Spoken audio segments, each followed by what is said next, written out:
Welcome to all. तो कैसे हैं आप सब। हमने प्रीवियस लेक्चर में यूनिट एंड मेजरमेंट के बारे में पढ़ा था। तो यूनिट और मेजरमेंट के बारे में जो भी पढ़ा था उसमें हमने पढ़ा था कि फिजिकल क्वांटिटी क्या होता है, उनके टाइप्स देखे थे, कुछ एग्जाम्पल्स देखे थे, यूनिट्स क्या होते हैं और कौन कौन से वो स्टैंडर्ड्स है जिनके थ्रू हम मेजर करते हैं।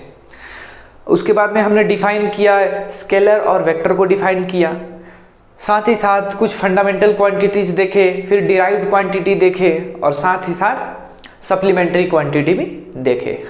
और साथ हमने ये भी बताया कि यूनिट की ज़रूरत क्या है, मतलब क्यों कुछ स्पेशल चीज़ को ही रेफरेंस लिया गया है। तो उसी को हम आगे बढ़ाते हुए आज का लेक्चर जो है स्टार्ट करते हैं। और वो पहला जो टॉपिक है वो क्या है, पैरेलैक्स। आज का लेक्चर जो होने वाला है, सबसे पहले मैं आपको बताऊंगा पैरेलैक्स क्या होता है। दूसरा जो है वो होगा कि कन्वर्जन फैक्टर कैसे हम याद कर सकते हैं, या कुछ इंपॉर्टेंट्स जो कन्वर्जन फैक्टर होते हैं उनके बारे में जानेंगे। जैसे होता है ना मिलीमीटर, सेंटीमीटर, डेसीमीटर, कैसे एक दूसरे को कन्वर्ट करें, milli, centi, decimetre, deca, hepta, kilometre, इन सब चीज़ों के बारे में हम जानेंगे। नाउ हमारा नेक्स्ट जो टारगेट होगा आज का, उसके बाद वाला, वो होगा डायमेंशनल एनालिसिस। ठीक है, तो चलिए शुरू करते हैं हम कैसे, पैरेलैक्स से। तो देखिए पैरेलैक्स क्या होता है। तो बाय डेफिनेशन हम बोल सकते हैं कि the change in the position of an object due to the change in the position of observer. मतलब किसी ऑब्जेक्ट के पोजीशन में चेंज होता है या दिखता है। क्यों? क्योंकि ऑब्जर्वर खुद अपना पोजीशन चेंज कर रहा होता है, उसको हम क्या बोलते हैं, पैरेलैक्स। अब देखिए डेफिनेशन से उतना क्लेरिफाई नहीं हो पाता है, दैट्स वाई आप एग्जांपल लीजिए। मान लीजिए आपके हाथ में एक पेन है, मेरे हाथ पे तो अभी चौक है, ठीक है, यहाँ पे है। आप अपना राइट आई जो है ना क्लोज कीजिए, ठीक है, तब इसको देखिए। फिर लेफ्ट आई क्लोज कीजिए और उस साइमल्टेनियसली जो है ना राइट को ओपन कीजिए, ऐसे एक आंख बंद एक आंख क्लोज। तो जैसे ही हम जिसको क्लोज कर रहे हैं ना, उधर साइड शिफ्ट होता हुआ दिख रहा है। ये ऐसे राइट क्लोज किया तो राइट जा रहा है, लेफ्ट क्लोज किया तो लेफ्ट जा रहा है, ठीक है, लेकिन एक को ओपन रहना पड़ेगा। तो ये जो है ना चेंज इन पोजीशन जो हो रहा है ना, due to the change in the position of observer. मतलब पहले ऑब्जर्वर कौन था, पहले ऑब्जर्वर हमारा ये लेफ्ट आई था, तो इधर दिख रहा है ऐसे, ठीक। अब ऑब्जर्वर राइट आई है तो थोड़ा इधर चला गया, समझ रहे हो। तो ये जो पोजीशन चेंज हो रहा है ना, इस फेनोमेनन को हम क्या बोलते हैं, पैरेलैक्स बोलते हैं। ठीक है, तो चलिए देखते हैं पैरेलैक्स। ये E1 है, ये E2 है, ठीक है। किसी ऑब्जेक्ट को ऑब्जर्व किया जा रहा है यहां से यहां तक। बात समझ में आ रही है ना। तो ये जो कुछ टर्म्स होता है जो हमें जानना जरूरी है। ये जो डिस्टेंस होता है, distance between two observatory point, observation point जो होता है उसको हम क्या बोलते हैं, बेसिस बोलते हैं। क्या बोलते हैं, बेसिस बोलते हैं। और जो नेक्स्ट जो पॉइंट है वो एंगल, ये होता है थीटा। और इस थीटा को जो एंगल फॉर्म होता है, कोई भी ऑब्जेक्ट, समझ रहे हो, जैसे ये डस्टर है यहाँ पे, ठीक है, ये जैसे डस्टर है, तो एक आई जो है ना ये और दूसरा आई ए, ऐसे एंगल बनाया। जैसे दूर जाएगा ना एंगल छोटा होते जाएगा, समझ में आ रहा है। इसको और हम क्लैरिफाई करेंगे आगे, ठीक है। तो इस एंगल को, जो एंगल आई, दोनों आई किसी पॉइंट पे फॉर्म कर रहा होता है, इसको बोलते हैं पैरेलैक्स एंगल। पैरेलैक्स एंगल और पैरेलैक्टिक एंगल।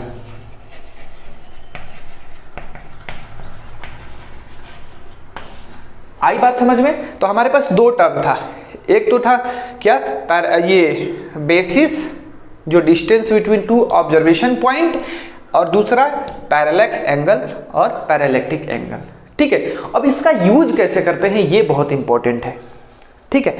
इसका यूज कैसे करते हैं, डिस्टेंस को फाइंड के लिए, बहुत बड़े बड़े डिस्टेंस को फाइंड करने के लिए। अगर सन का डिस्टेंस फाइंड करना हो अर्थ से तब यूज करते हैं, किसी स्टार्स का डिस्टेंस फाइंड करना है अर्थ से तब यूज करते हैं, ठीक है। हम वहां पहुंचेंगे, लेकिन हम एकदम बेसिक से जा रहे हैं। देखिए मान लीजिए मुझे ये पॉइंट है, इसका डिस्टेंस फाइंड करना है यहां से, तो ऑब्वियसली ये वाला डिस्टेंस है ना।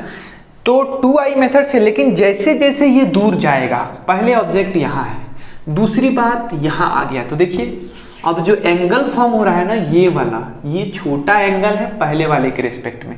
अब देखिए और दूर गया, एकदम और दूर गया, तो ये और एंगल छोटा हुआ। मतलब ये कि किसी भी ऑब्जेक्ट को जब हम देख रहे हैं तो जैसे जैसे ऑब्जेक्ट दूर की तरफ जाता है, डिस्टेंस, तो हमारा जो एंगल जो फॉर्म होता है ना उस ऑब्जेक्ट पे आई द्वारा, वो कम होते जाता है, रिड्यूस होते जाता है। समझ रहे हो? अब इस कॉन्सेप्ट को कैसे यूज करते हैं, आई होप तुमने ये लिख लिया होगा। ठीक है, पॉज करके लिख लो, फिर आगे बढ़ते हैं। देखो तो चलिए एक बहुत ही बेहतरीन पॉइंट्स देखते हैं ताकि हम पैरेलैक्स में आगे बढ़ सके। तो देखिए एक सर्कल है, सर्कल, तो सर्कल का जो एक पार्ट होता है ना, ये वाला कर्व, कर्व, तो आपको पता होना चाहिए ये फॉर्मूला होता है, ये थीटा है और रेडियस r है, तो ये s, तो इसमें रिलेशन होता है r theta equal to s होता है। इंपॉर्टेंट बात क्या है कि हम थीटा किस में लेते हैं, theta is in radian.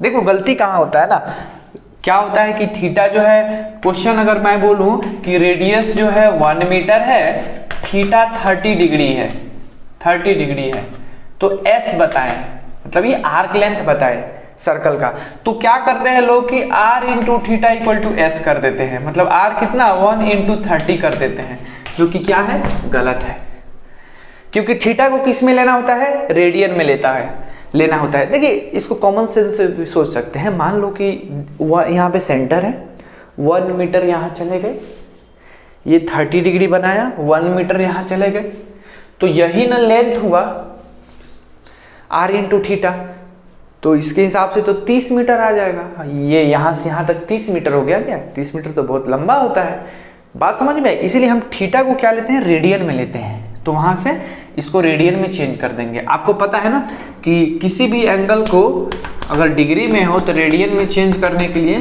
Pi upon 180 से मल्टीप्लाई करते हैं, तो यहाँ पे कितना आ गया, पाई बाई 6। तो एक्चुअली क्या हो जाएगा, यहाँ पे s जो हो जाएगा वो क्या हो जाएगा, r, मतलब 1 इंटू पाई बाई 6, मतलब 3.14 डिवाइडेड बाई 6, 0.5,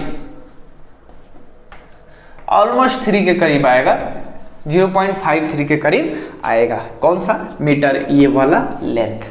आई होप आपको समझ में आ रहा है। देखिए मैं आखिर बताना क्या चाहता था, एक तो ये फॉर्मूला इंपॉर्टेंट है, ये वाला, जिसमें थीटा किस में लेंगे, रेडियन में लेंगे। और दूसरी बात, अगर एक सर्कल है, एक छोटा सा पार्ट लिया, एकदम छोटा सा इतू सा पार्ट लिया,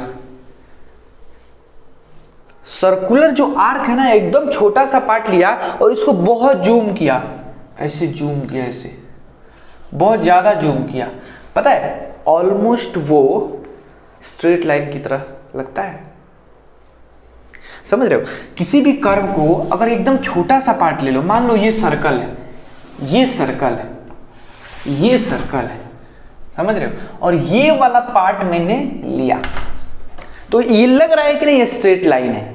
अब तुमको कैसे लग रहा है, मान लीजिए कोई स्टूडेंट लेट से आया, उसके पहले मैंने ये बना दिया था, और जैसे ही आया मैंने उससे पूछा कि ये बताओ कर्व है या स्ट्रेट लाइन है ना, तो वो ऑब्वियसली बोलेगा स्ट्रेट लाइन है।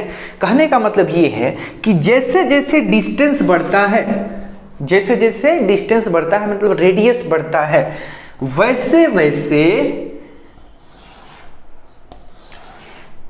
ये वाला जैसे डिस्टेंस है ना, इसको एक सर्कल की तरह मान लेंगे, क्योंकि सर्कुलर आर्क जो है ना टेंड्स करेगा स्ट्रेट लाइन की तरफ। कब, जब डिस्टेंस बहुत ज्यादा होगा और एंगल क्या होगा, बहुत कम होगा।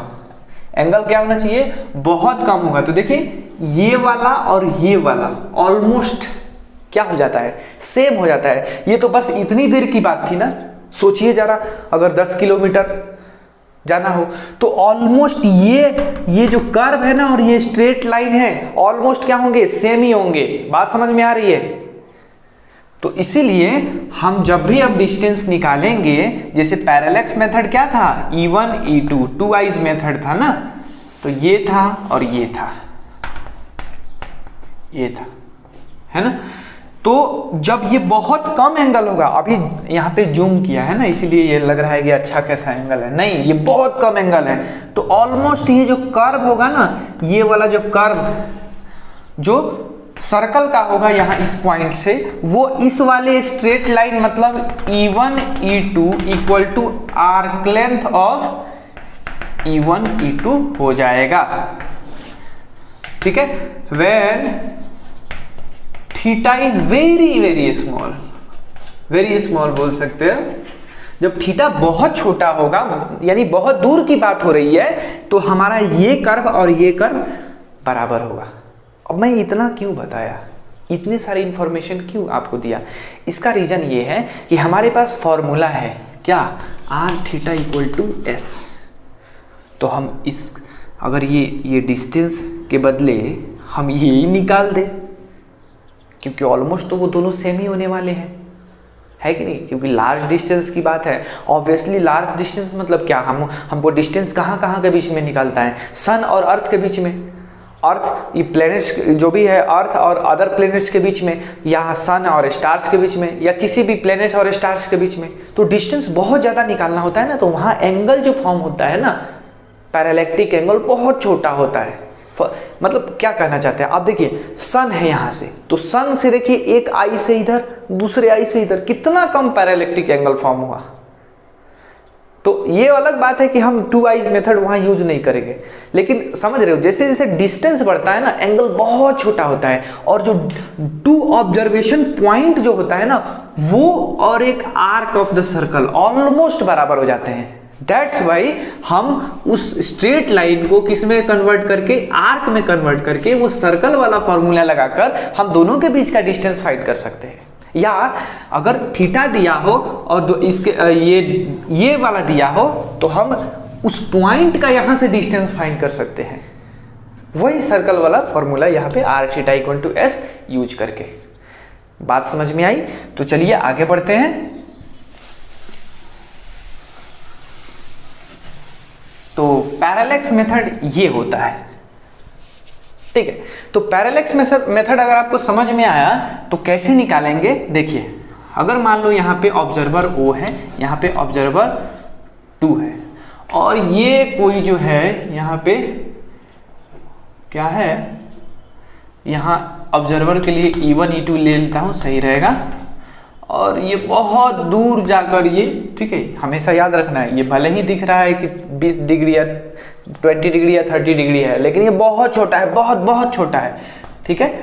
तो हमें इसको मानेंगे, ये वाले को B मानेंगे, और डिस्टेंस यहाँ से मानेंगे D।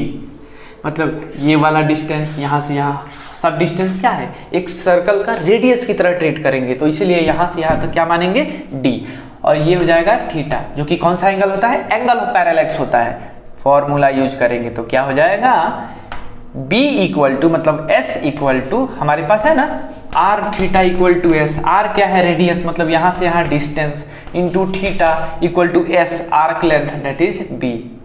तो डिस्टेंस ऑफ प्लैनेट्स अगर निकालना है 2 ऑब्जर्वेटरी पॉइंट से, तो कितना हो जाएगा, B अपॉन थीटा, ये हो जाएगा। याद रहे थीटा इज इन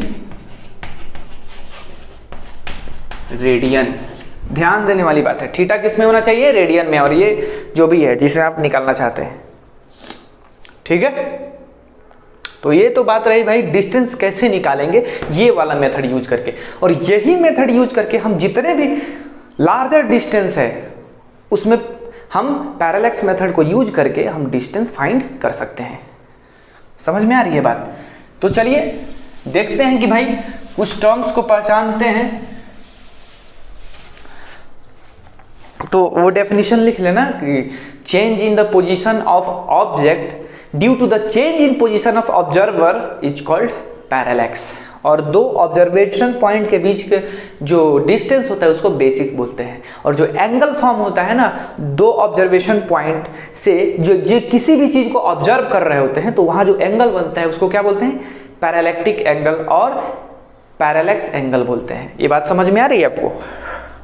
अब देखिए, अब हम आते हैं एक इम्पॉर्टेंट कॉन्सेप्ट पे, और वो क्या है, देखिए ऑब्वियसली जो हम डिस्टेंस फाइंड करते हैं, लेंथ का यूनिट क्या है, मीटर है, यानी मीटर में ही हम लेंथ मेजर करते हैं और यानी डिस्टेंस मेजर करते हैं, और उसका सिंबल होता है स्मॉल m, ठीक है।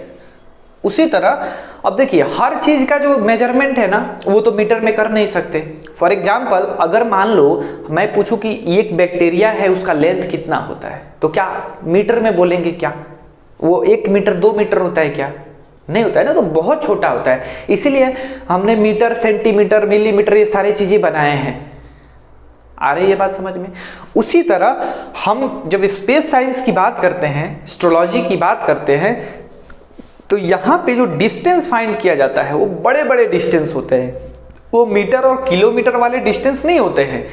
इसीलिए इन सब डिस्टेंस को स्पेशली मेजर करने के लिए हमारे पास 3 चीजें हैं जो काफी मतलब फेमस है। पहला है लाइट ईयर। लाइट ईयर, ठीक है, पहले इसका डिस्कस कर लेते हैं, 1 बाय 1 करते हैं। देखिए लाइट ईयर क्या होता है, distance travelled by light in 1 year. Light year एक डिस्टेंस का यूनिट है, बात समझ में आई? लाइट ईयर किसका यूनिट है? डिस्टेंस का यूनिट है। ये टाइम का यूनिट नहीं है, क्योंकि ईयर, मंथ और आवर, मिनट, सेकंड ये टाइम होता है ना, ऐसा लगता है, जो कि अगर हम नहीं जान रहे होते हैं तो। लेकिन लाइट ईयर किसका यूनिट है? डिस्टेंस का यूनिट है। तो इसका डेफिनेशन आप लिखो, distance travelled by light in 1 year. एक साल में लाइट जितना डिस्टेंस ट्रेवल करता है उसको हम क्या बोलते हैं? 1 लाइट ईयर। बात समझ में आ रही है? देखिए कितना डिस्टेंस ट्रेवल करता होगा। देखिए लाइट का एक्चुअल स्पीड क्या होता है? 29979254548। ये तो एक्चुअल स्पीड होता है, याद कर लोगे तो, नहीं याद है तो कोई दिक्कत नहीं, आपको ये तो याद होगा ना, 3 × 10⁸ मीटर पर सेकेंड। मतलब 1 सेकेंड में इसको किलोमीटर में चेंज करे क्या? 3 × 10⁵ × 10⁻3 ऐसे कर सकता हूं। तो देखिए ये तो हुआ 3 लाख, और ये मीटर हुआ है ना, तो इसको 10⁻3 को 1 किलोमीटर मान लो। यानी कि लाइट 1 सेकेंड में 3 लाख किलोमीटर जाता है। कैन यू इमेजिन कितना फास्ट लाइट का स्पीड है? जैसे हमारे पास लाइट पहुंचने में सन से अर्थ पे कितना लगता है? 8 मिनट 20 सेकेंड के आसपास लगता है। आ रही है समझ में? तो जरा सोचिए लाइट कितना फास्ट है कि 1 सेकेंड में 3 लाख किलोमीटर चला जाता है। हमें 1 साल में निकालना है, तो आपको पहले निकालना होगा कि 1 साल में कितने सेकेंड्स होते हैं। 1 सेकेंड, तो 60 सेकेंड में 60 से मल्टीप्लाई करो, यानी 1 मिनट में पता चल गया। फिर 1 आवर में निकाल लो, तो फिर से 60 से मल्टीप्लाई करो, क्योंकि 60 मिनट इक्वल टू 1 आवर, तो 1 आवर का निकल गया। फिर 24 से मल्टीप्लाई करो, क्योंकि 24 से मल्टीप्लाई करोगे तो कितना आ जाएगा? 1 डे का आ जाएगा।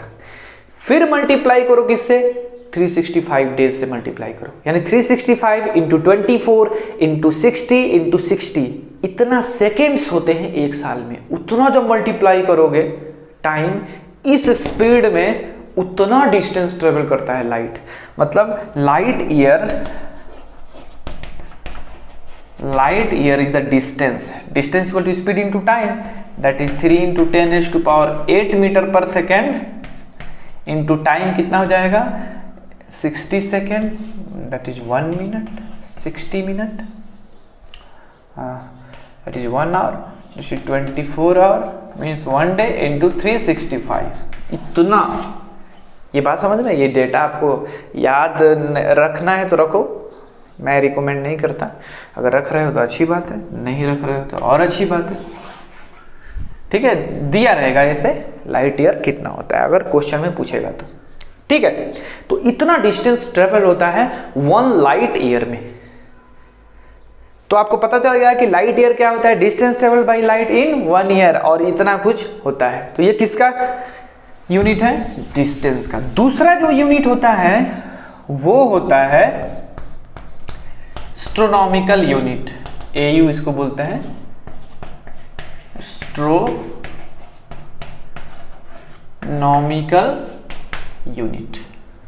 देखिए एस्ट्रोनॉमिकल यूनिट क्या है? 1 एस्ट्रोनॉमिकल यूनिट जानते हैं, फिर हम इसकी बात करेंगे। देखिए ये है हमारा सन, क्या है, सन, और ये है अर्थ, और यहां इसके सेंटर से इसके सेंटर का जो मीन डिस्टेंस होता है, मीन डिस्टेंस ये होता है 1 एस्ट्रोनॉमिकल यूनिट होता है। आ रही है बात समझ में? 1 astronomical unit is the average और mean distance between the centres of earth and sun. Simple है।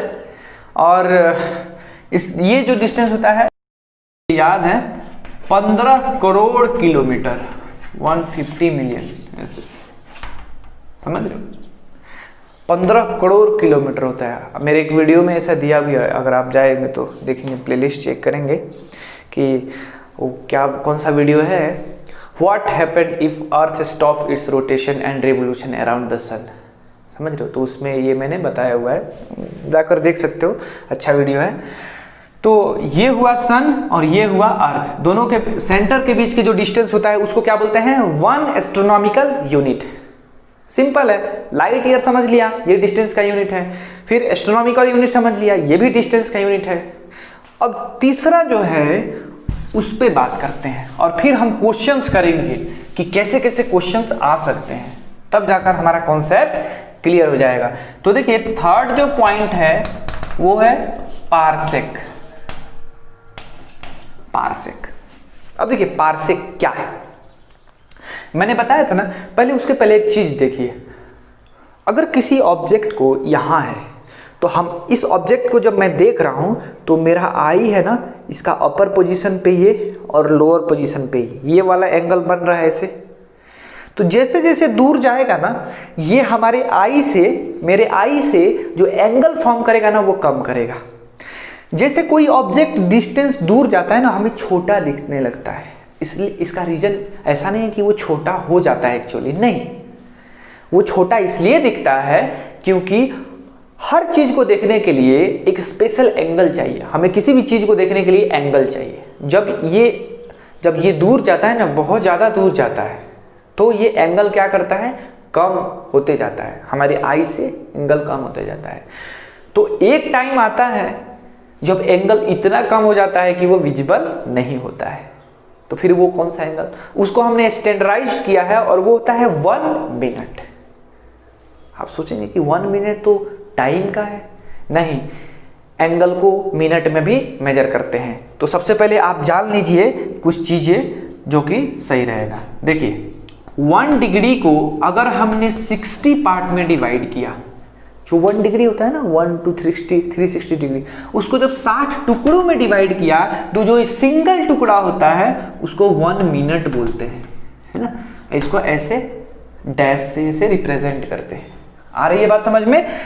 अब आता है फिर 1 सेकेंड, फिर वो उस टाइम का नहीं है, ये भी एक एंगल मेजरमेंट का यहाँ पे है। वो देखिए, फिर जब मैं 1 सेकेंड को 1 मिनट को 60 से डिवाइड किया, पहले तो 1 डिग्री को 60 से डिवाइड किया था, क्या आया? 1 मिनट आया। फिर 1 मिनट को 60 से डिवाइड किया तो क्या आ गया मेरे पास?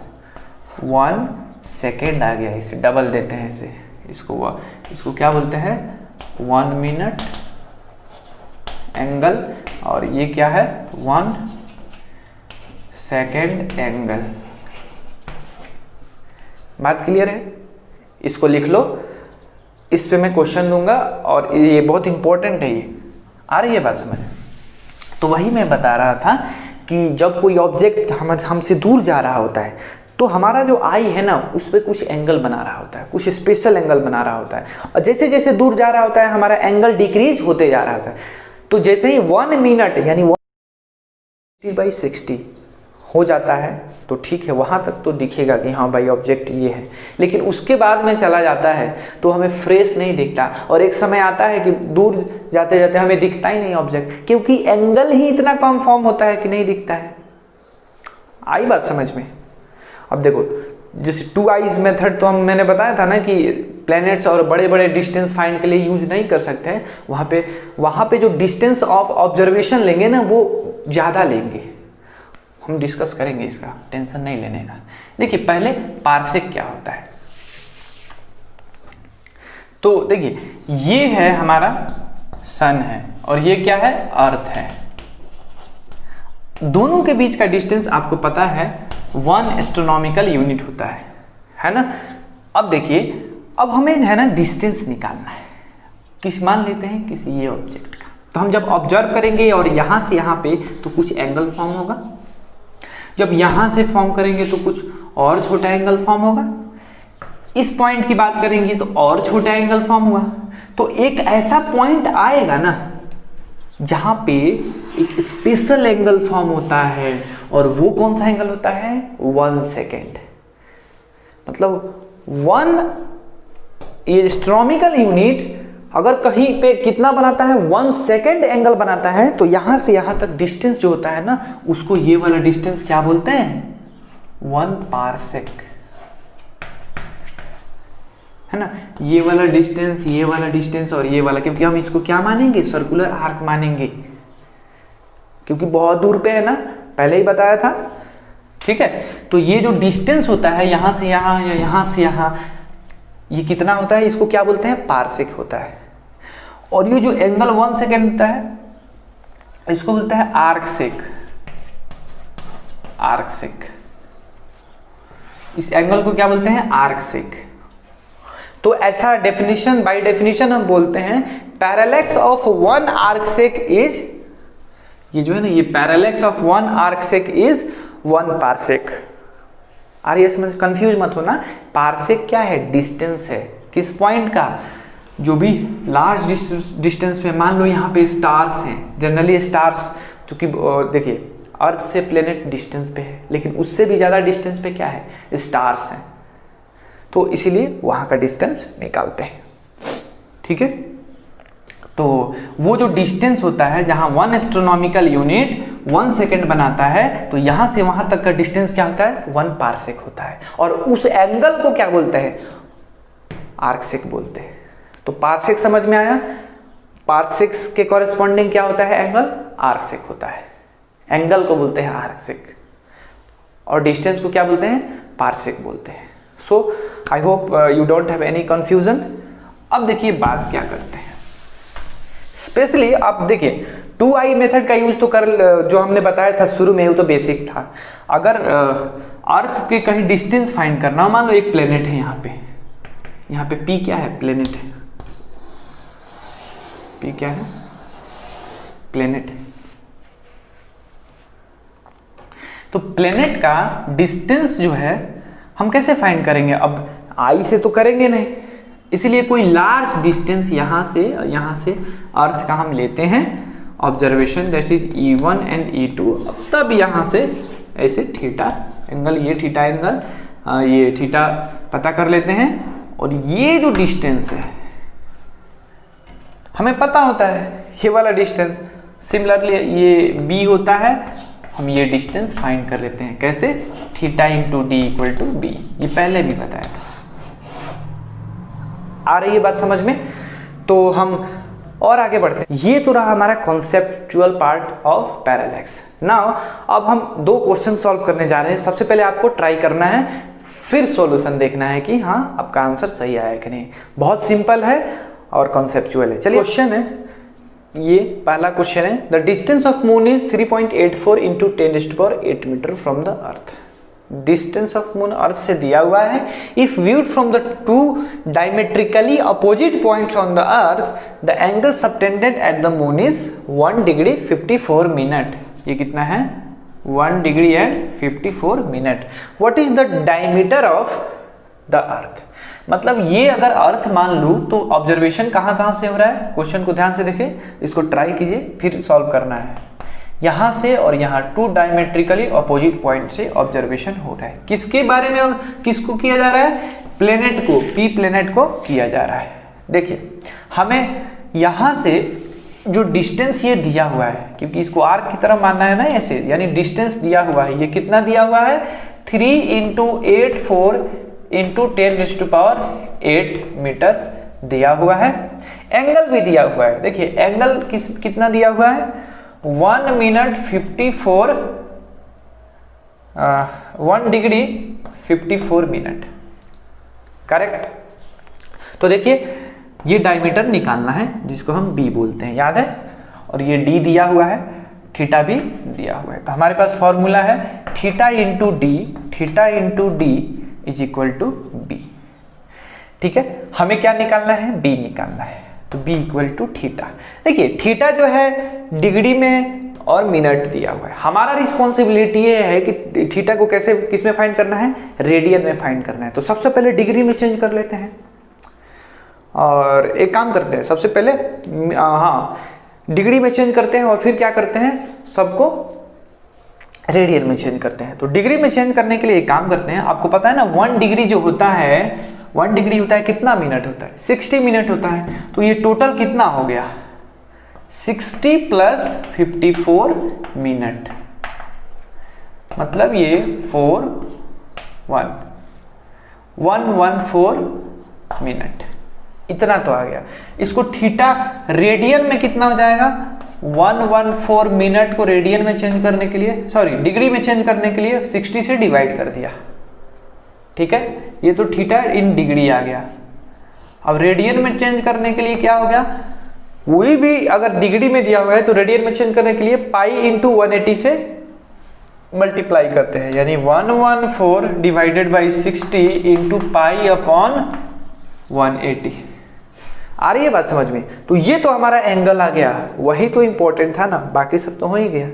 देखिए बी थीटा इंटू थीटा मतलब 114 upon 60 into pi upon 180 multiplied by the distance D, sorry distance यहाँ पे डी, 3 इंटू 84 इंटू 10⁻⁸। अब इसको आपको कैलकुलेशन करना है, जो आंसर आएगा वो यही आने वाला है। आई होप आपको ये समझ में आया कि कैसे यूज करते हैं, अप्लाई कैसे करते हैं। ध्यान रखना एंगल का, रेडियन में करना होगा। कभी कभी एंगल जो है ना डिग्री सेकंड सब में दिया होगा, तो एक काम करना, अगर डिग्री मिनट सेकंड तीनों में दिया है ना, तो क्या करना कि सेकंड को मिनट को सेकंड में चेंज करना है।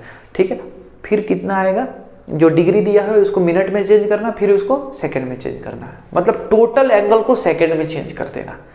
फिर जब सेकंड में चेंज किया ना, 60 से डिवाइड करो पूरा को, किस में चेंज हो गया, मिनट में चेंज हो गया। फिर 60 से डिवाइड करो, किस में चेंज हो गया, डिग्री में चेंज हो गया।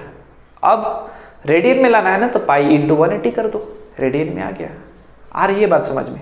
चलो दूसरे क्वेश्चन की तरफ आते हैं। उस क्वेश्चन को भी आपको पहले खुद से ट्राई करना है, फिर मैं बताऊंगा। ओके, तो ये क्वेश्चन नंबर 2 जो है आपके पास है। क्वेश्चन नंबर 2 बोल रहा है कि a star is 5.5 light years away from the earth. Earth से डिस्टेंस कितना है, 5.5 लाइट ईयर्स। समझ रहे हो। How much parallax in arc sec will it subtend when viewed from the two opposite points along the orbit of the earth। देखिए question में कुछ concept छुपा हुआ है जिसको जानना जरूरी है, अगर वो जान लिए तब सही रहेगा। ऑर्बिट ऑफ द अर्थ, अर्थ का ऑर्बिट क्या होता है, सन के अराउंड होता है ना। यहाँ पे सन है और ये क्या है, अर्थ है, तो इसके बीच का ये ऑर्बिट है। आ रही है बात समझ में।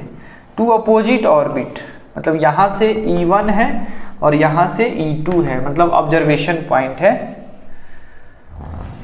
तो आपको पता है कि ये वाला डिस्टेंस 1 एस्ट्रोनॉमिकल यूनिट होता है और फिर ये वाला भी डिस्टेंस 1 एस्ट्रोनॉमिकल यूनिट। स्टार्स जो है यहाँ कहीं पे है, बहुत दूर है। कितना दूर है, बहुत दूर है। अब जो है हमें ये एंगल फाइंड करना है, आर्क सेकेंड, मतलब सेकंड में फाइंड करना है। याद रखना रेडियन में आएगा, फिर किस में चेंज करेंगे, सेकंड में चेंज करेंगे। मतलब 60 से मल्टीप्लाई 180/π से मल्टीप्लाई करेंगे, डिग्री में आ जाएगा। फिर 60 से मल्टीप्लाई करेंगे, मिनट में आ जाएगा। फिर 60 से मल्टीप्लाई करेंगे, सेकंड में आ जाएगा। तो सबसे पहले हम इसको सॉल्व कैसे करते हैं। आपको पता है ये जो डिस्टेंस दिया है वो कितना दिया है, हमें पता है ना, इसको b बोलते हैं। तो b इक्वल टू क्या होता है, d इंटू थीटा। b आपको ऑलरेडी दे चुका है, कितना, 2 astronomical unit equal to d, that is the distance of stars from this point. क्योंकि इसको क्या मानेंगे, एक आर्क ही मानेंगे ना ऐसे, तो ये सर्कुलर आर्क हो जाएगा, इसका ये सब बराबर होगा ना। d that is the distance of points from the D दिया हुआ है क्या, हाँ 5.5 light years, 5.5 light years into theta. हमें क्या निकालना है, थीटा। तो थीटा निकालने के लिए 2 astronomical unit upon 5.5 light year.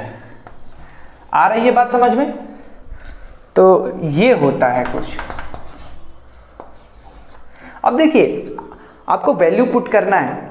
Astronomical unit actually क्या है ना, दिया रहेगा। एस्ट्रोनॉमिकल यूनिट का वैल्यू दिया रहेगा, लाइट ईयर्स का भी वैल्यू दिया रहेगा। अगर नहीं पता है तो देखिए, मुझे तो पता है कि भाई 1 एस्ट्रोनॉमिकल यूनिट 15 करोड़ किलोमीटर होता है, उसका वैल्यू रख दूंगा।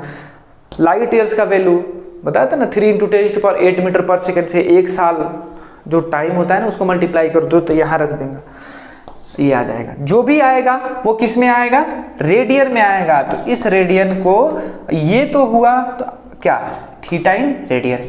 हमें किस में निकालना है, सेकंड में निकालना है। तो देखो आंसर मैं नहीं बताऊंगा, वैसे आप चेक कर लेना, एक अप्रोक्सीमेट बता दे रहा हूँ। देखिए 2 इसको किस में चेंज करेंगे, 180/पाई इंटू 60 से मिनट से, फिर 60 से सेकंड में, इतना आ जाएगा, इतना आर्क सेकंड, आर्क सेक, इतना आर्क सेक आएगा। आ रही है बात समझ में? तो हमने फाइंड कर लिया कि भाई कितना आर्क सेक आता है। एस्ट्रोनॉमिकल यूनिट का वैल्यू पुट किया, लाइट ईयर का वैल्यू पुट किया, आंसर आ गया। तो ये काफी सिंपल था, समझ रहे हो? तो ये था हमारा क्या, कौन सा टॉपिक था, पैरेलैक्स। तो आई होप आपको पैरेलैक्स समझ में आया होगा, समझ रहे हो ना? तो हम फिर आगे बढ़ते हैं एक नए टॉपिक की ओर, और वो कौन सा टॉपिक है, डायमेंशन, जिसकी हम इंतजार कर रहे थे, और वो काफ़ी इंटरेस्टिंग है, काफ़ी इंपॉर्टेंट है हमारे फर्दर स्टडी के लिए। तो चलिए जानते हैं।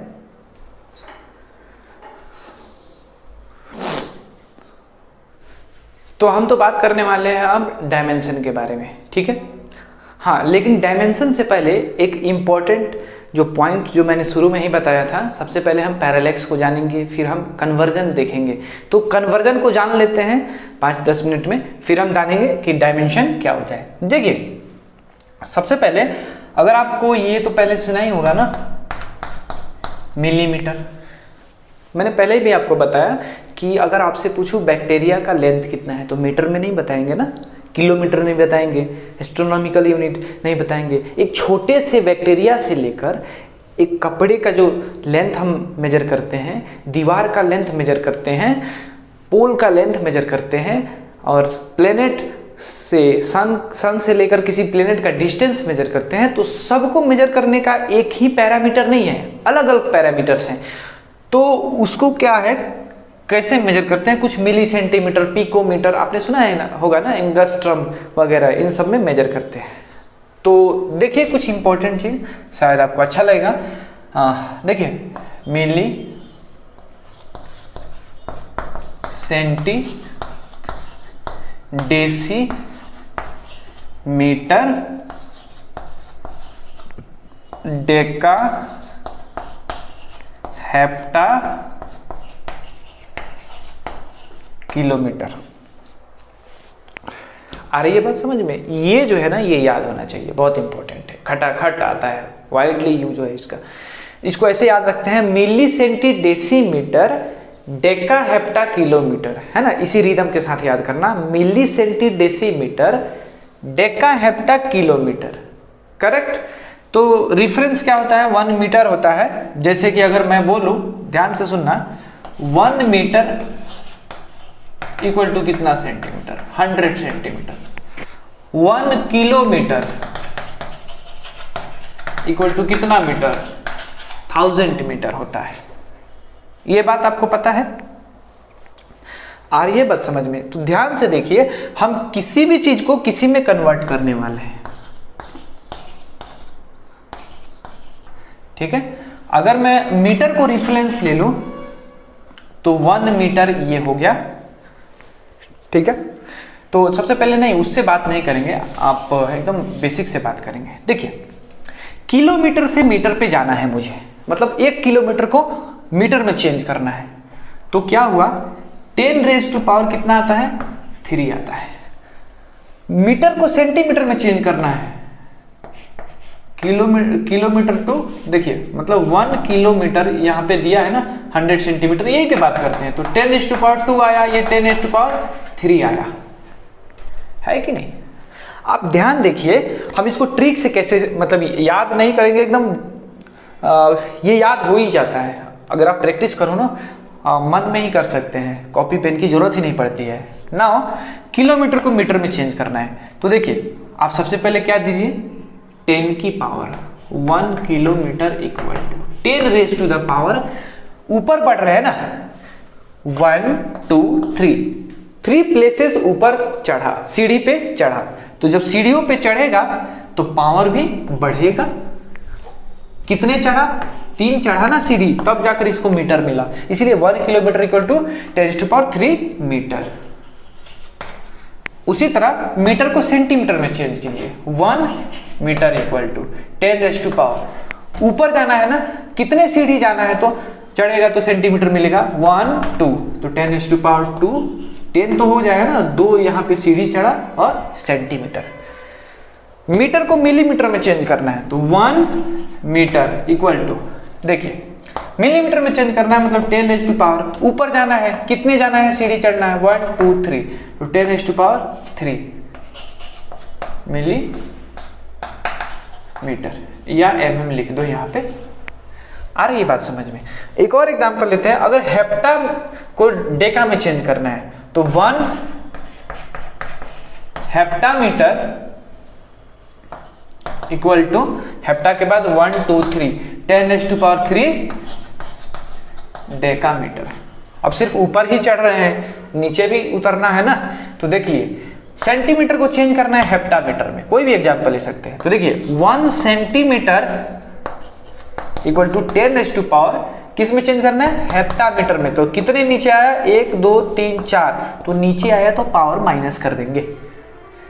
आ रही है बात समझ में। जब नीचे आएंगे तो पावर में माइनस करेंगे, ऊपर जाएंगे तो पावर में प्लस करेंगे, याद रहे, याद होना चाहिए। जैसे कि 10⁻³ क्या होता है, मिलीमीटर होता है।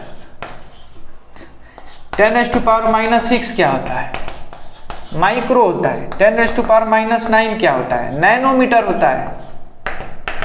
10⁻⁻10 क्या होता है, डिस्टेंस का लेंथ, एंगस्ट्रम होता है। एंगस्ट्रम मीटर नहीं, एंगस्ट्रम, सिर्फ एंगस्ट्रम। 10⁻⁻12 क्या होता है, पिकोमीटर होता है।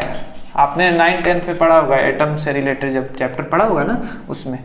10⁻⁻15 ये होता है फेम्टोमीटर। क्या होता है, फेम्टोमीटर। कभी कभी फेम्टोमीटर आपको ऐसे भी दिखेगा, फर्मी। कितना दिखेगा, फर्मी। देखिए फर्मी भी वही है, फेम्टोमीटर भी वही है। फर्मी एक्चुअली क्या है, ओल्ड यूनिट है। एक साइंटिस्ट थे एनरिको फर्मी, उन्हीं के नाम पे ये दिया गया था। कि अब देखिए फर्मी का जनरली यूज आएगा ना, वो न्यूक्लियर फिजिक्स में आएगा। जब न्यूक्लियस की बात होती है ना, जब हम पढ़ेंगे वहां पे आता है।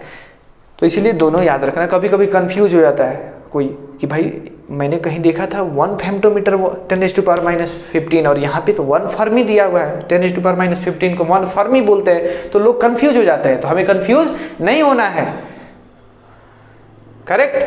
10⁻6 को क्या बोलते हैं, मेगा बोलते हैं। 10⁻9 को गीगा बोलते हैं। ऐसे ही कुछ है, ये सब याद रखना। बार बार लिखोगे याद हो जाएगा, और इतने बार यूज में आते हैं कि कोई दिक्कत नहीं है। आई होप आपको समझ में आया।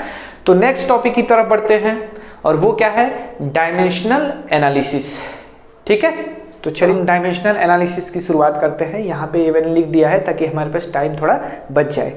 देखिए डायमेंशन आखिर होता क्या है, ये फिजिकल क्वांटिटी जैसे हमारे पास है, या तो फंडामेंटल क्वांटिटी हो सकता है, नहीं तो डिराइव्ड क्वांटिटी हो सकता है। तो जितने भी डिराइव्ड फिजिकल क्वांटिटीज होते हैं, हमें ऑलरेडी पता है कि उनको फंडामेंटल क्वांटिटीज के टर्म में लिखा जा सकता है।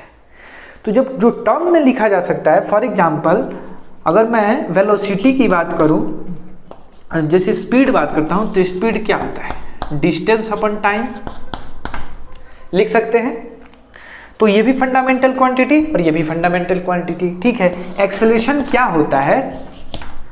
Velocity upon time. ये फंडामेंटल क्वांटिटी है क्या? नहीं है, ये फंडामेंटल क्वांटिटी है टाइम।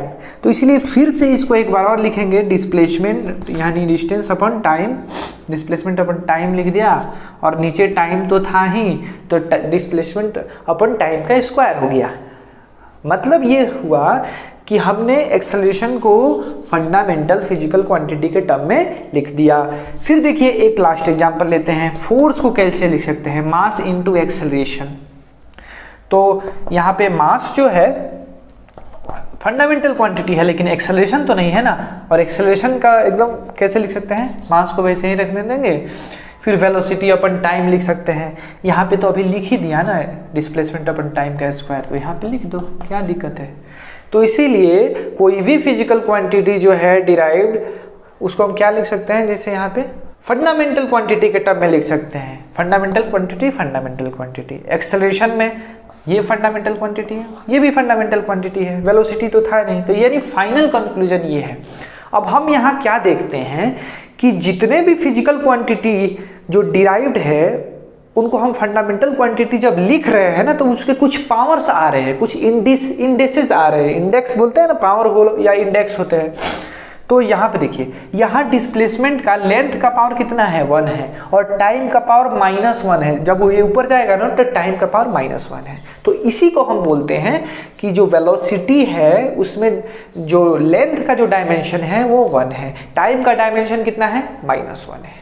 सिमिलरली एक्सेलरेशन में लेंथ का डायमेंशन 1 है और टाइम का डायमेंशन -2 है, क्योंकि ये ऊपर जाएगा तो 2 आ जाएगा। उसी तरह फोर्स में लेंथ, मास का डायमेंशन कितना है? 1 है, लेंथ का डायमेंशन 1 है, टाइम का डायमेंशन -2 है। आई बात समझ में? लेकिन जिस तरह से हमारे पास लेंथ, मास, टाइम, करंट, इन सब का एक यूनिट होता था, ऐसा यूनिट होता था, जैसे लेंथ का मीटर हुआ और उसका सिंबल हो गया स्मॉल m। उसी तरह डायमेंशनल एक सिंबल होता है। डायमेंशन कैसे? लेंथ को कैसे रिप्रेजेंट करते हैं डायमेंशन में? कैपिटल L से, मास को कैपिटल M, टाइम को कैपिटल T, करंट को I से, A से नहीं।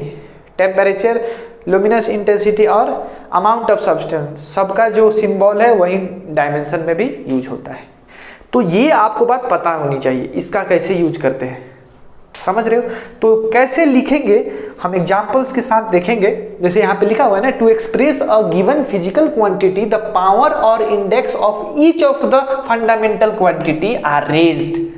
मतलब इसके पावर को, जैसे यहाँ st की पावर -2 लिख सकते हैं ना, तो ये s के बदले क्या लिखेंगे? कैपिटल L, और t के बदले क्या लिखेंगे? कैपिटल T लिखेंगे। तब हमारे पास डायमेंशनल फॉर्मूला आ जाएगा। चलिए कुछ एग्जांपल्स देखते हैं, तब अच्छे से समझ में आएगा।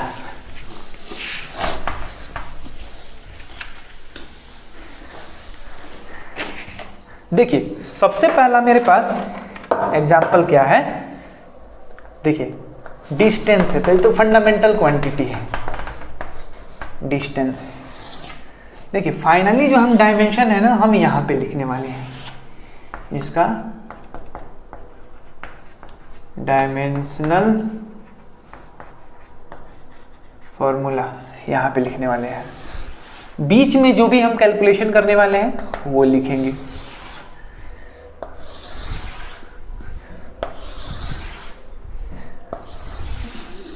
देखिए डिस्टेंस है तो इसका डायमेंशन, इसका मीटर होता है ना, तो लेंथ होता है, तो लेंथ का डायमेंशन यहाँ पे लिख देते हैं L, capital L। Velocity, velocity क्या होता है? डिस्प्लेसमेंट अपन टाइम या डिस्टेंस अपन टाइम बोल दो स्पीड के लिए, इसमें डायरेक्शन वगैरह की तो बात ही नहीं होती है ना। तो इसका डायमेंशन कितना होगा? L, और इसका क्या लिख देंगे? T-1। आई बात समझ में? इसको ये भी स्लॉट हम लिखेंगे, इसके लिए टेंशन थोड़ा सा और ऊपर करते हैं ताकि अच्छे से दिखे।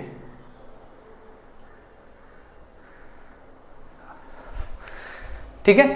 नाउ वेलोसिटी के बाद एक्सेलरेशन आते हैं, एक्सेलरेशन।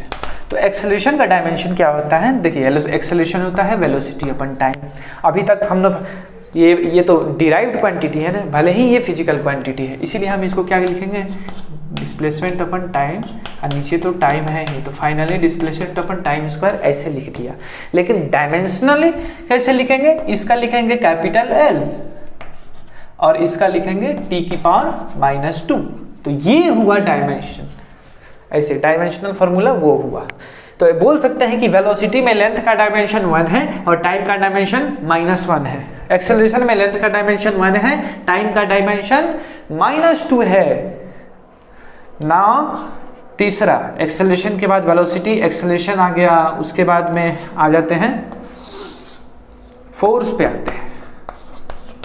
फोर्स क्या होता है, मास इनटू एक्सेलरेशन, मतलब mass into velocity upon time, मतलब मास इनटू वेलोसिटी को क्या लिख सकते हैं, डिस्प्लेसमेंट अपॉन टाइम का होल स्क्वायर। तो फाइनली फोर्स को पूरे फंडामेंटल क्वांटिटी के टर्म में लिख दिया ना। अब चलिए डायमेंशन, मास का डायमेंशन क्या आता था, कैपिटल M, लेंथ का डायमेंशन L और T की डायमेंशन -2।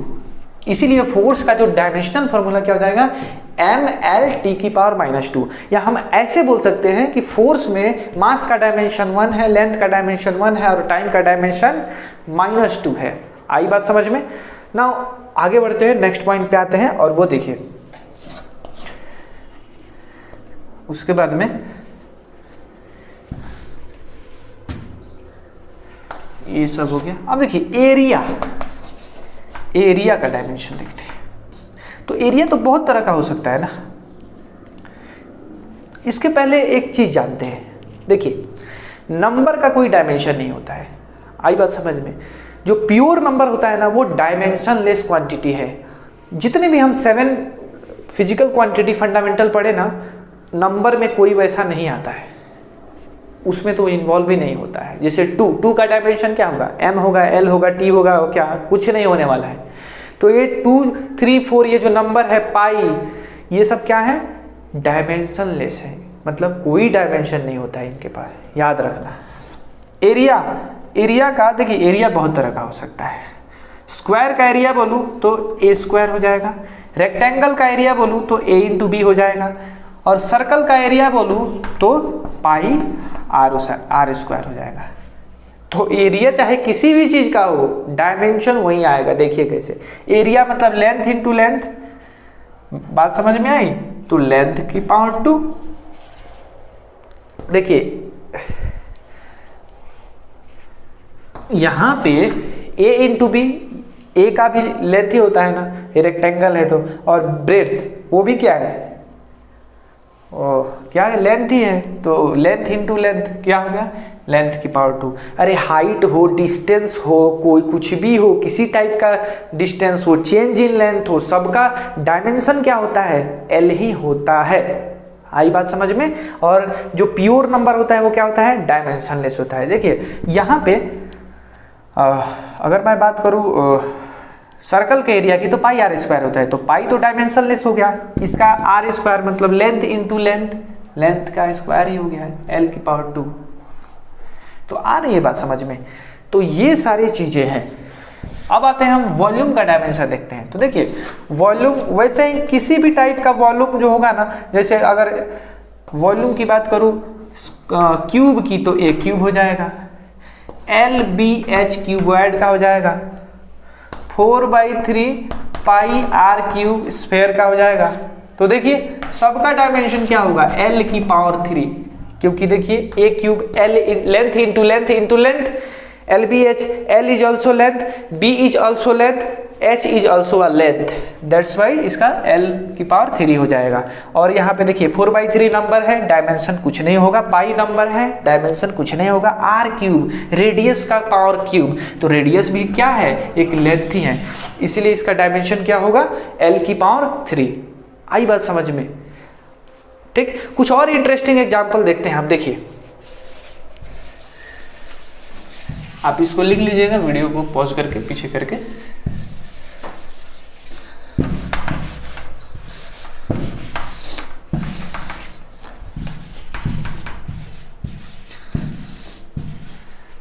हाँ, तो हाँ, तो अब देखिए एक इंटरेस्टिंग बात मैं बताना भूल गया, वो उसमें लिख लेना। एक्चुअली यहाँ पे डिस्टेंस था ना, तो जनरली ऐसे देखा जाता है कि जो डायमेंशनल फार्मूला जब हम लिखते हैं, ये मैंने लास्ट वाला गैप इसी के लिए छोड़ा था, थोड़ा सा मिस्टेक हो गया। यहाँ पे क्या था, तो इसे लिखते हैं, डिस्टेंस था ना, तो डिस्टेंस का डायमेंशन लेंथ होता है। तो जनरली हम देखेंगे कि डायमेंशन जो है ना, तीन ही चीज़ का यूज होता है, एम एल टी। ये बात समझ में आ रही है? तो जिसमें अगर मास है ही नहीं तो उसके मास की पावर 0 लिखेंगे, और जिसमें लेंथ नहीं है उसके पावर 0 लिखेंगे। जिस सिर्फ टाइम है तो टाइम की पावर ऐसे ही रहने देंगे, 1 लिखो या वैसे ही रहने दो। कहने का मतलब ये है कि देखिए डिस्टेंस का डायमेंशन क्या है, एल है, उसमें मास का डायमेंशन नहीं है और टाइम का डायमेंशन नहीं है। तो इसीलिए इसका जो डायमेंशनल फॉर्मूला अगर अच्छे से लिखा जाए तो m0 l t0 हो जाएगा। ये स्टैंडर्ड है, जनरली ऐसे लिखा जाता है, ट्रेडिशन है, लिखते हैं ऐसे ही, ठीक है। तो जनरली देखिए एल भी सही है और वो भी सही है, लेकिन अगर लिखने की बारी आई तो वो लिखना बुक में, कॉपी में अच्छा रहेगा, ठीक है। उसी तरह क्या आया था, वेलोसिटी आया था ना, तो वेलोसिटी का डायमेंशन याद है, एल टी की पावर -1 आया था। तो हम इसको क्या लिख सकते हैं, देखिए एल टी की पावर -1, तो एम की पावर 0, एल टी की पावर -1, क्योंकि इसमें एम नहीं है। हमारा रिस्पॉन्सिबिलिटी क्या है कि कोई भी डायमेंशन हो, जनरली हम एम एल टी के फॉर्म में लिखते हैं। अगर एम नहीं है उसमें तो m0 लिखिए, एल नहीं है तो l0 लिखिए, एम एल नहीं है तो m भी 0 लिखिए, एल भी 0 लिखिए। आ रही है बात समझ? जनरली ये तीन चीज़ों का यूज किया जाता है, ये काफ़ी ज़्यादा कॉमन होता है, इसीलिए। आ रही है बात समझ में? तो अब मैं लिखूंगा तो तुम्हें समझ में आएगा ये क्यों मैंने किया। देखिए अब एक ट्रिक देखते हैं कि बड़े बड़े, जैसे मान लीजिए अगर प्रेशर का डायमेंशन निकालना है, प्रेशर का डायमेंशन निकालना है तो फोर्स अपन एरिया होता है, तो फोर्स का डायमेंशन निकालना होगा, तो फोर्स का डायमेंशन मास इनटू एक्सेलरेशन अपन ए। मतलब कि हमें प्रेशर को जितने भी फिजिकल क्वांटिटी है फंडामेंटल, उनके टर्म्स में लिखना होगा। ये तो आ गया, लेकिन एक्सेलरेशन नहीं आया और एरिया नहीं आया। तो देखिए अगर देखिए मास इनटू एक्सेलरेशन क्या हो जाता है, वेलोसिटी अपन टाइम हो जाता है, और ये एरिया को ऐसे ही रहने देता हूँ। फिर मास इनटू वेलोसिटी क्या होता है, डिस्प्लेसमेंट अपन टाइम होता है, तो टाइम का स्क्वायर हो जाएगा और एरिया ऐसे के ऐसे रहेगा। अगर ऐसा करते चले तो बहुत लेंदी हो जाएगा, देख रहे हो। इसीलिए हम क्या करेंगे, इसको शॉर्ट फॉर्म में लिखेंगे। अगर हमें फोर्स का पता हो और एक्सेलरेशन का पता हो, डायमेंशन, दोनों को डिवाइड करेंगे, आंसर आ जाएगा। ट्रिक क्या है देखिए, हमें तीन चीजें याद रखनी है। देखो सातों तो याद होना ही चाहिए, सातों एक साथ याद होना चाहिए, और उसके अलावा 3 एडिशनल याद होना चाहिए। किसका, देखो वेलोसिटी, एक्सेलरेशन एंड फोर्स, ये तीनों याद होना चाहिए। पीछे पलटो कॉपी और पेज, देखो मैंने वेलोसिटी का डायमेंशन क्या लिखाया था, एल की पावर -1, और एक्सेलरेशन की डायमेंशन एल की पावर -2। m डाल सकते हो, तो m डालोगे तो क्या आएगा, m0 आएगा, ठीक है। चलो यार नहीं डालता हूँ, कोई दिक्कत नहीं है, दोनों एक ही बात है। फोर्स क्या आ जाएगा, जाकर देखो ml t की पावर -2 आया था। ये तीनों याद होना चाहिए, CTM, कमिटेड टू मेमोरी। अगर ये तीनों आपको याद है तो आप क्वेश्चन को खटाखट खट खट खट कर सकते हो। देखो कैसे, ये तीनों लिख लिया ना। देखो इसके हेल्प से बड़े बड़े जो आते हैं उनको हम बिना, अब हमें हर फिजिकल क्वांटिटी को एकदम तोड़ना, फंडामेंटल क्वांटिटी में ज़रूरत नहीं पड़ेगी। फॉर एग्जांपल देखिए, प्रेशर होता है क्या, फोर्स अपॉन एरिया। फोर्स का डायमेंशन ml की पावर -2, और एरिया का डायमेंशन l की पावर 2 है ना। तो क्या आ जाएगा, ओवरऑल डायमेंशन जाएगा ml, m तो हो गया, l ऊपर 1 है, नीचे -2 है तो -1, और t चला गया -2। ये किसका हो गया, प्रेशर का हो गया, डायमेंशन हो गया प्रेशर का। चार्ज का डायमेंशन निकालते हैं। तो देखिए चार्ज फिजिकल क्वांटिटी नहीं है, तो चार्ज जो है, चार्ज जो होता है, सबसे पहले करंट क्या होता है, चार्ज अपन टाइम, तो चार्ज का फॉर्मूला क्या होता है, करंट इनटू टाइम। तो इसका डायमेंशन क्या हो जाएगा, चार्ज का, करंट का डायमेंशन I होता है और टाइम का डायमेंशन T होता है।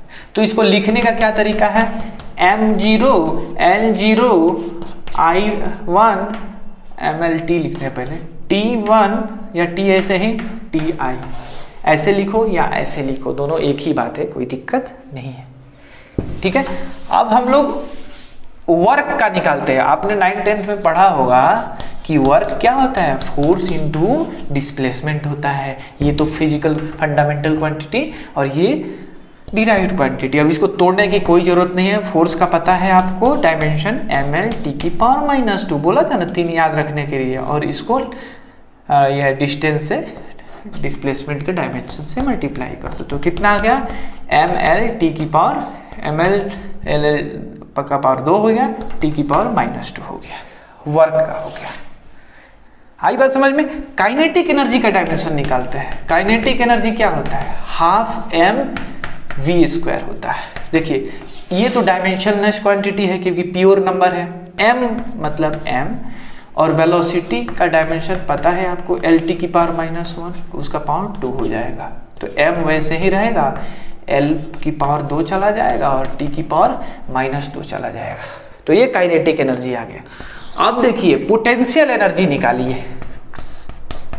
पोटेंशियल एनर्जी आपने 10th-9th में पढ़ा हुआ है कि क्या होता है, mgh। चलिए g एक क्या है, एक टाइप का एक्सेलरेशन है। तो किसी टाइप का एक्सेलरेशन का डायमेंशन L⁻2 होता है। किसी टाइप का डिस्प्लेसमेंट का डिस्टेंस लेंथ जो होता है ना, वो L होता है डायमेंशन। तो इसका देखिए m को m लिख दिया, यहाँ g मतलब एक्सेलरेशन का डायमेंशन L⁻2 लिख दिया, और हाइट है ना, तो हाइट का भी डायमेंशन L होता है। तो m आ गया, L⁻2 आ जाएगा, T⁻2 आ जाएगा। अब आप देखिए एक ऑब्जर्वेशन देखिए, यहाँ पे डायमेंशन वर्क का mL2 L⁻2 T⁻2, kinetic energy का dimension mL⁻2 T⁻2। Similarly mgh यानी पोटेंशियल एनर्जी का डायमेंशन mL⁻2 T⁻2। आपको कुछ दिख रहा है क्या, तीनों का डायमेंशन सेम है। ये कैसे आ गया, देखिए आना भी चाहिए। तीनों एक ही तो फिजिकल क्वांटिटी, एक ही टाइप के है ना, एनर्जी है ना, तीनों क्या है, एनर्जी, वर्क एनर्जी है ना, पढ़ा है ना। तो वर्क एनर्जी में कन्वर्ट हो जाता है और एनर्जी वर्क में। तो और पोटेंशियल ये भी क्या है, एनर्जी है। तो किसी भी टाइप का एनर्जी हो, चाहे पोटेंशियल एनर्जी हो, ग्रेविटेशनल एनर्जी हो, काइनेटिक एनर्जी हो, वर्क हो, हीट एनर्जी हो, हर टाइप के एनर्जी का डायमेंशन सेम होगा। आ रही है बात समझ में। तो ये कुछ एग्जांपल्स हैं, ठीक है। कुछ और एग्जांपल्स हम देखते हैं। देखिए अब आते हैं मोमेंटम पे। एक मोमेंटम जो क्वांटिटी होता है मास इनटू वेलोसिटी होता है। तो इसका जो डायमेंशन होगा ना, वो हो जाएगा मास का m और वेलोसिटी का आपको पता ही है L⁻⁻1। बात समझ में आई, ठीक है। करंट का तो बता ही दिया, उसके बाद में फोर्स का भी बता दिया, प्रेशर का भी बता दिया, और क्या बताऊं। देखिए नेक्स्ट स्ट्रेस। स्ट्रेस जो होता है ना, आप पढ़ेंगे 11th में लास्ट में या 12th में, डिपेंड करता है कौन से बोर्ड में है। तो स्ट्रेस होता है फोर्स अपॉन एरिया। तो इसका डायमेंशन देखिए, फोर्स का डायमेंशन mL⁻2 जो कि आपको याद होना चाहिए, बताया था ना, 3 याद होना चाहिए, फोर्स, वेलोसिटी एंड एक्सेलरेशन। और एरिया का डायमेंशन L⁻2, मतलब आंसर आ जाएगा mL⁻1 T⁻2। आप चेक करेंगे तो प्रेशर का भी डायमेंशन यही आता है, ठीक है। तो कुछ ड्रॉबैक्स हैं डायमेंशन में और कुछ एडवांटेज भी हैं, हम वो देखने वाले हैं। करेक्ट, एक क्वांटिटी होता है। चलिए ये सब तो समझ में आ गया आपको। ऐसे से कोई भी फिजिकल क्वांटिटी आपके पास आएगा, आप उसका डायमेंशन बता सकते हैं। करेक्ट। चलिए एक इंटरेस्टिंग कुछ एग्जाम्पल्स हैं, कुछ एग्जाम्पल्स हैं, उनको देखते हैं। देखिए अगर मैं बोलूं relative density, relative density, density को रो से डिनोट किया जाता है, ठीक है। तो रिलेटिव डेंसिटी का डायमेंशन होता है, रिलेटिव डेंसिटी होता क्या है, density of a substance upon density of water, ये होता है रिलेटिव डेंसिटी। देखिए किसी भी चीज का रिलेटिव डेंसिटी मतलब किसके रेस्पेक्ट में कितना ज्यादा है या कम है, तो रेशियो हो गया, ठीक है। ये भी डायमेंशन, सॉरी ये भी डेंसिटी और ये भी डेंसिटी, तो क्या हो जाएगा, जीरो हो जाएगा। कैसे, देखिए तो उसके पहले हम डेंसिटी का डायमेंशन देखते हैं। तो डेंसिटी जो होता है मास अपॉन वॉल्यूम होता है, ओके। मास का डायमेंशन m और नीचे वॉल्यूम का डायमेंशन l क्यूब, l की पावर 3, तो कितना आ जाएगा m l की पावर -3। आ रही है बात समझ में। तो रिलेटिव डेंसिटी देखिए, ऊपर भी किसी भी ऑब्जेक्ट का डेंसिटी है तो उसका डायमेंशन m l की पावर -3 ही आएगा, और नीचे भी कोई वाटर का डेंसिटी है तो उसका भी डायमेंशन m l की पावर -3 ही आएगा। देखिए 1 और 1 जाएगा तो ऊपर जाएगा m 0 हो जाएगा, और ये जाएगा तो प्लस में जाएगा तो l -3 + 3, मतलब m 0 l 0, और t वगैरह तो है ही नहीं, यानी ये डायमेंशनलेस क्वांटिटी है। आई बात समझ में, क्या है डायमेंशनलेस क्वांटिटी, कौन, ये रिलेटिव डेंसिटी। बहुत सारे जो सेम क्वांटिटी अपन सेम क्वांटिटी, मतलब ऊपर नीचे अगर सेम क्वांटिटी आते हैं तो वो डायमेंशनलेस क्वांटिटी है। लेंथ अपन लेंथ खत्म हो गया ना, टाइम अपन टाइम खत्म हो गया ना। तो कुछ ऐसे ही फिजिकल क्वांटिटी का एग्जांपल्स देखते हैं, इसको लिख लो, ठीक है। देखो एक है example refractive index, refractive index C/V, speed of light in vacuum to the speed of light in medium, it's called refractive index of that medium। तो ये भी क्या है, तो एक स्पीड ही है ना, तो इसका डायमेंशन कितना होगा lt की पावर -2, इसका भी डायमेंशन lt की पावर -1, तो वही आ जाएगा, डायमेंशन 0 हो जाएगा। इसको ऐसे लिख सकते हो m0 l0 t0 लिख सकते हो। आप सोचोगे सर m तो था ही नहीं, ला दिया, क्या दिक्कत है, क्योंकि हमारा जो है ना वो ट्रेडिशन है कि m l t यूज करो। आ रहा है समझ में। एक और क्वांटिटी होता है, वो होता है स्ट्रेन। स्ट्रेन, तो स्ट्रेन का डायमेंशन देखिए, स्ट्रेन होता है डेल्टा L/L, इसके बारे में भी हमें पढ़ना है, टेंशन लेने की बात नहीं है।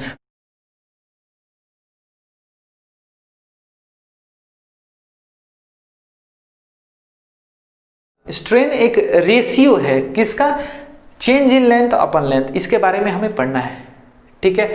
स्ट्रेस स्ट्रेन वगैरह पढ़ना है, तो फॉर्मूले अगर आपको पता हो तो आप तो आसानी से कर सकते हैं। अगर आपको बहुत सारे डिफिकल्ट फिजिकल क्वांटिटी दे दूं तो आपको लगेगा कि ये क्या है, ये तो हो ही नहीं रहा है। एक्चुअली क्या है, आपको फॉर्मूले पता नहीं है, आप वो सब चीज़ें पढ़े नहीं है, तो जब पढ़ लेंगे तो बहुत आसानी से वो हो जाएगा। तो इसको टेंशन लेने वाली बात बिल्कुल नहीं है ना। ध्यान देने वाली ये बात है कि इसका डायमेंशन क्या होगा, change in length, length, distance, height, किसी टाइप का डायमेंशन क्या होता है, कैपिटल L होता है, और लेंथ का भी डायमेंशन कैपिटल L ही होता है। तो L क्या हो जाएगा, 0 हो जाएगा। इसको भी m0 l0 और t0 बोल सकते हैं। तो ये तो होता है फिजिकल क्वांटिटी का जो डायमेंशन है। तो आपको पता चला कि डायमेंशन क्या होता है, डायमेंशनल एनालिसिस कैसे करते हैं। किसी भी फिजिकल क्वांटिटी का कोई डायमेंशन हो सकता है, कोई ऐसा भी हो सकता है जैसे रेशियो जो होता है ना सेम फिजिकल क्वांटिटी का, तो वो डायमेंशन लेस होता है। एक और इंटरेस्टिंग एग्जांपल बताऊं, टेम्परेचर ग्रेडियंट। टेम्परेचर ग्रेडियंट, तो देखिए टेम्परेचर ग्रेडियंट होता है डेल्टा T अपन डेल्टा x, ऐसा बोल सकते हैं। डेल्टा टी मतलब change in temperature upon delta x change in length. जब आप हायर फिजिक्स पढ़ेंगे ना तो ये सब आता है, ग्रेडियंट वगैरह, कैसे किसी डायरेक्शन में चेंज होता है, रेट ऑफ चेंज होता है। अब मैं रेट बोलूँगा तो ये भी आपको अभी समझ में नहीं आएगा, हम इसको देखेंगे धीरे धीरे। बस आप जान लीजिए कि कोई भी अगर ग्रेडियंट देना तो उसको लेंथ से डिवाइड कर देना, चेंज इन लेंथ से। तो देखिए टेम्परेचर का क्या होता है, केल्विन होता है, और लेंथ क्या होता है, एल होता है। तो केल्विन अपन लेंथ, मतलब इसको लिख सकते हैं m0 l0 t0 k l की पावर -1 है, या सीधे लिख दो k इंटू l की पावर -1 तो भी आंसर आ जाएंगे। तो ये तो रहा हमारा डायमेंशन। और इसके कुछ एग्जाम्पल्स हमने देखे। नेक्स्ट लेक्चर में हम ये देखेंगे कि इसके ड्रॉबैक्स क्या है, इसके एडवांटेजेस क्या है, सबसे पहले देखेंगे, फिर देखेंगे कि इसके ड्रॉबैक क्या है। तो चलिए, आप अगर पहली बार विजिट किया है हमारे चैनल पे तो सब्सक्राइब कीजिए, लाइक कीजिए और फिर शेयर भी कर सकते हैं अपने दोस्तों को। फिर मिलते हैं अगले लेक्चर पे, तब तक के लिए धन्यवाद।